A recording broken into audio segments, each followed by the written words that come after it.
Dans un petit village, deux enfants s'embrassent à l'extérieur d'une grange. Ils rencontrent une jeune fille aux yeux violets et difformes, Jennifer, qui a une bosse et une mâchoire déformée.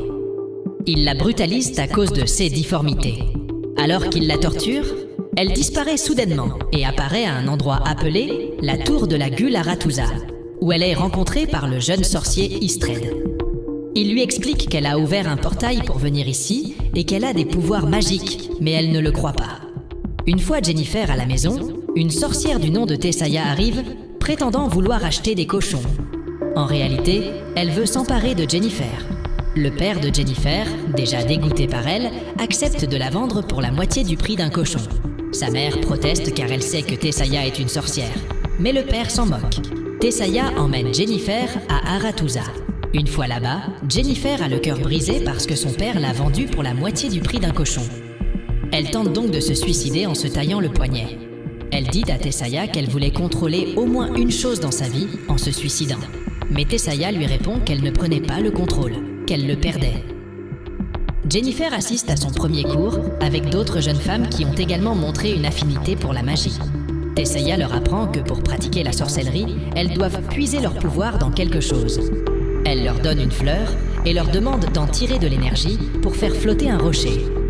Tous les autres élèves réussissent à faire flotter leurs pierres, sauf Jennifer. Frustrée, Jennifer s'en va. Plus tard, elle revient à la tour et rencontre Istrid, en se présentant correctement. Ensuite, Jennifer se retrouve dans une classe où Tessaya apprend aux élèves à lire dans les pensées des autres et à connaître les plus grandes peurs de chacun grâce à la magie.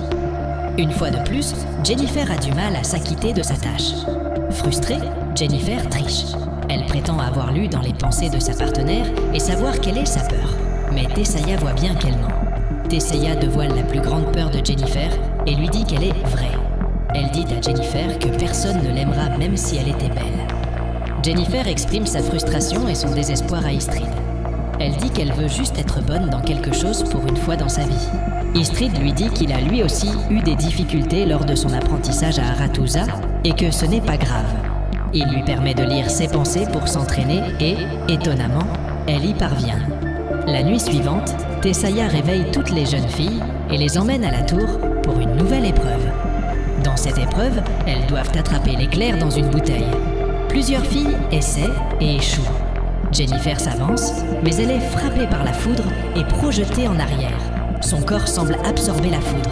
La fille suivante s'avance et réussit l'exploit. Tessaya la regarde fièrement et regarde Jennifer d'un air désapprobateur. Furieuse, Jennifer dirige la foudre sur la jeune fille, mais Tessaya la dévie. Tessaya dit à Jennifer qu'elle est faible et pathétique pour avoir succombé à ses émotions. Tessaya explique que toutes les sorcières doivent servir de conseillères au roi, et que si elle ne peut pas contrôler ses émotions, elle n'est pas faite pour ce travail. Jennifer vient voir Istrid et lui dit qu'elle échoue à tous les tests et qu'elle sera probablement renvoyée chez elle bientôt. Donc, ils ne se reverront plus jamais. Elle dit cependant qu'ils pourront peut-être se revoir s'il lui apprend à fabriquer le portail spécial qu'il a fait plus tôt. Il hésite car il s'agit d'une magie ancienne qu'il n'est pas permis d'enseigner. Mais en la voyant désemparée, il change d'avis. Il lui explique qu'à l'origine, la magie a été enseignée aux humains par les elfes. Ils l'ont apprise et ont massacré et opprimé les elfes en retour pour se l'approprier. Il sort la fleur qu'il a prise plus tôt. Il dit qu'elle ne pousse que là où le sang elfique a coulé. Il la lui donne et dit d'en prendre une bouchée et de prononcer une incantation. Elle le fait et le portail s'ouvre. Istrid est choquée qu'elle ait réussi à faire un sort aussi avancé du premier coup et lui demande comment. Elle lui répond que son père était demi-elfe et que c'est pour cette raison qu'elle a été maudite par ses malformations et traitée comme une paria. En réalité, l'homme de la grange n'était que son beau-père. Les deux s'embrassent, mais il s'avère que Jennifer travaillait à récupérer la fleur spéciale pour Tessaya pendant tout ce temps. Tessaya voulait voir si Jennifer pouvait contrôler ses émotions suffisamment longtemps pour mener à bien sa mission. Jennifer demande si cela signifie qu'elle va pouvoir rester, c'est-à-dire être placée auprès d'un roi. Tessaya lui dit d'attendre qu'on frappe à sa porte. De son côté, Istrid travaille également pour son supérieur, Stregabor, et lui dit que Jennifer est un quart d'elfe. La nuit, Jennifer entend des coups dans les chambres de ses camarades, mais pas dans la sienne. Elle les suit et observe furtivement où Tessaya les emmène. Elle remarque que Tessaya est en train de les transformer en anguilles. Tessaya sait que Jennifer espionne et la rappelle à l'ordre. Elle demande à Jennifer de pousser les anguilles dans l'eau. Jennifer comprend qu'elles serviront à transmettre le pouvoir d'Arathusa. Jennifer se rend compte qu'elle a obtenu l'approbation de Tessaya. Elle pousse ses compagnons dans l'eau pendant que Arathusa prend de l'énergie. À partir de ce moment-là, Istrad et Jennifer développent une relation intime et Jennifer contrôle beaucoup mieux sa magie. Elle fait même apparaître un public pour leurs ébats charnels grâce à la magie. Istrad se demande s'ils pourront poursuivre leur relation, car après la cérémonie d'initiation, il partira explorer les ruines à travers le monde. Et Jennifer sera placée à la cour du roi de Edir, son pays d'origine. Elle dit que si elle obtient les faveurs du roi, elle pourra l'inviter à explorer les ruines de Edir. Elle dit à Istrad qu'elle s'inquiète du processus d'enchantement. C'est le processus qui transforme les sorcières en une image parfaite de la beauté et qui efface tous leurs défauts. Elle dit que toutes les autres jeunes filles savent exactement à quoi elles veulent ressembler, mais pas elle. Elle sait juste qu'elle veut rentrer chez elle et ne plus être la fille effrayée qu'elle était auparavant. L'homme qui enchante les sorcières dit à Jennifer qu'il changera son apparence, même si c'est difficile. Tessaya arrive et dit à Jennifer que tout le monde doit faire face à ses défauts dans le miroir, mais pas elles. Elles peuvent avoir l'air et être ce qu'elles veulent. Jennifer dit qu'elle ne sait pas par où commencer. Tessaya lui dit d'imaginer la femme la plus puissante du monde, dans les moindres détails de son être. Elle transfère ensuite les pensées de Jennifer dans le miroir et lui fait voir cette femme. Lors d'une réunion entre sorciers, Tessaya mentionne que Jennifer doit être envoyée à Edirne parce qu'elle en est originaire de là-bas, et que le roi préfère une sorcière de son propre royaume. Mais Stregabor explique que le principal partenaire commercial d'Edirne déteste les elfes, et comme Jennifer est en partie elfe, il ne serait pas satisfait de son placement là-bas. Tessaya est choquée que Stregabor connaisse la lignée de Jennifer, mais elle essaie de la défendre malgré tout. Cependant, au moment du vote, tout le monde est d'accord pour que Jennifer aille plutôt à Nilfgaard, un petit royaume dont le roi est très maladroit. En apprenant cette nouvelle, Jennifer est furieuse. Elle demande une audience avec les sorciers, mais Tessaya lui dit que le problème vient de sa lignée. Jennifer lui demande pourquoi elle leur a parlé de sa lignée. Tessaya répond qu'elle ne l'a pas fait, et Jennifer comprend que c'était Istrad. Lors de la cérémonie d'initiation, Istrad remarque que Jennifer n'est pas là et va la chercher. Dans la tour, Jennifer est en train de rédiger un acte que son beau-père pourra signer. Cet acte déclarerait qu'elle est sa fille naturelle et mettrait fin à l'histoire de sa lignée.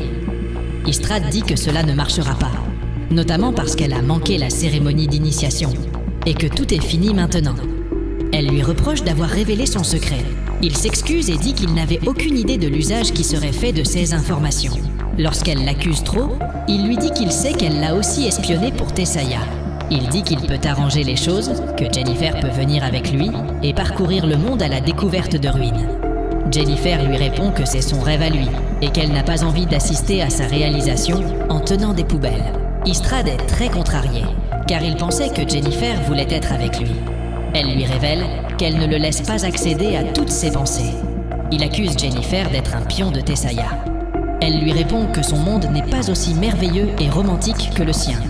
Il lui dit qu'aucune beauté ne l'aidera si elle continue à penser ainsi. Elle lui répond qu'elle ne veut pas de beauté, mais du pouvoir. De retour à l'initiation, toutes les jeunes sorcières dansent avec les rois, à la cour desquels elles serviront. Jennifer va voir le sorcier qui enchante et lui demande de commencer à travailler sur elle. Il lui dit qu'il doit préparer les herbes qui la rendront inconsciente pour la procédure. Cependant, elle répond qu'ils n'ont pas le temps et lui demande de commencer immédiatement. Il l'attache à une chaise et l'avertit que la procédure a un coût. Si elle va jusqu'au bout, elle ne pourra jamais avoir d'enfant. Elle dit qu'elle comprend.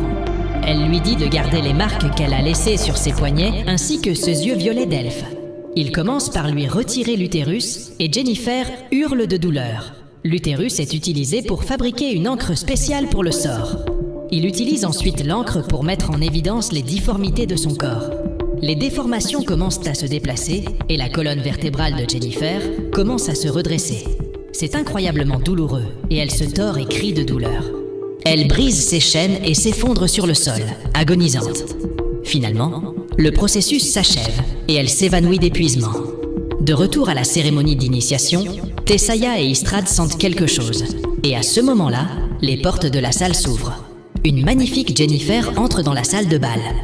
Tout le monde dans la salle est stupéfait par sa beauté. Elle s'adresse directement au roi d'Edirne, car elle sait qu'il préfère une magicienne de son propre royaume. Elle lui offre sa main pour une danse. Tessaya tente de l'interrompre, mais le roi est subjugué par la beauté et l'assurance de Jennifer. Tessaya et le reste des sorciers se rendent compte que Jennifer a pris les choses en main. Mais devant une assemblée aussi respectable, ils n'ont d'autre choix que de se retenir. Merci d'avoir regardé jusqu'à la fin.